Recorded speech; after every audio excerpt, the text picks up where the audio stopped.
I've been watching a lot of classic Simpsons episodes the last couple of days, and the recent one I watched is called Homer and Delilah. And this one, I completely forgot that this episode existed because, I mean, it's granted it's been a while since I last saw this. But this episode was very, very, very cathartic and just memorable for me, mainly because of just the situation that played out in this episode. It starts out with Homer basically watching TV, and he sees an advertisement for basically, miracle hair growth, right? And all of a sudden, he puts this new miracle cream on, and all of a sudden he's got fantastic, beautiful, lush hair. And all of a sudden, because he's got hair now, he gets promoted to his new position. He becomes an executive for this power plant that he's been working for years. And all of a sudden, he ends up meeting this character named Carl. And the way Carl was portrayed or described in this episode was so...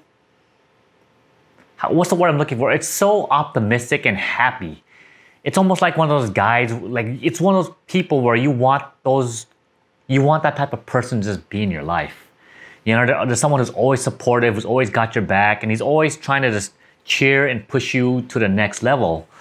I want you to say to yourself, I deserve this. I love it. I am nature's greatest miracle. Go ahead, say it. I Trust me, Homer. I Take a step and say it. I deserve this. Louder. I deserve this. Shout it. I am nature's greatest miracle! So what ends up happening throughout this episode is that Homer ends up getting caught for insurance fraud for billing the company $1,000 for this Demoxenil hair formula, right? And as Smithers is about to go fire Homer for basically, I guess, committing fraud, Carl ends up saying, no, it was my fault. I charged it. Blame me, fire me. And he ends up, clearing Homer of his name. But because Homer ran out of the formula, he ended up having, I guess, no sustaining prophylactic for maintaining his hair. And as a result, he ends up losing his hair, right? He goes back to normal, fat, chubby Homer. And towards the end of the episode, Homer had to give a speech. But Homer has no hair, so he kind of felt like his confidence was waning. His confidence was no longer going to be the same, right? And as Homer is reading his final letter written by Carl was basically explaining that no, the reason why you got this promotion, the reason why you were able to get to the executive bathroom, the reason why you created tartar sauce for everybody is not because of your hair, it's because of you. Carl, but I can't give it. Look at me. I guess I haven't taught you anything. What do you mean? Don't you see? The tartar sauce, the bathroom key, drying your boss's hands. You did it all. It was never the hair. You did it because you believed you could and you still can. And that got me thinking to just how most of us think and feel in everything that we do, right? I mean, I'm guilty of saying this where it's like, I wish I was taller.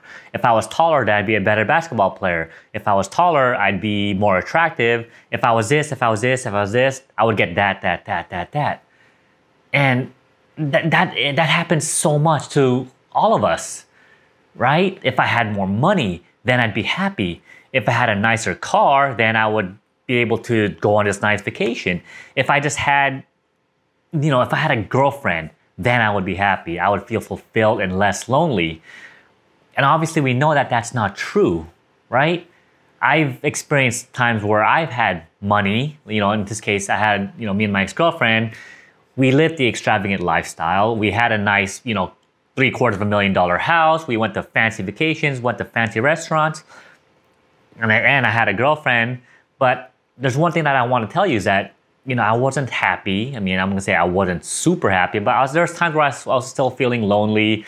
I wasn't feeling fulfilled in my life, despite having all of these extravagant things in my life. You know what I mean? And so I realized that this episode really, really clings to the belief that any external item, car, prestige, your hair, being tall, being short, being fat, skinny, it doesn't make a difference. I mean, honestly, it does because of how society sees it that way. But in reality, it's like if we could just learn to be happy with what we have. In this case, me being 5'6", I wish I was 5'7", but me being 5'6", me not having as much money as I do now, things like that. I've come to realize that all of those things that we are taught to believe on what makes someone a happy and fulfilling life is not necessarily true. And like our successes are not based off of the things that we assume to create success. All the success that we can essentially achieve and produce is essentially internal, right?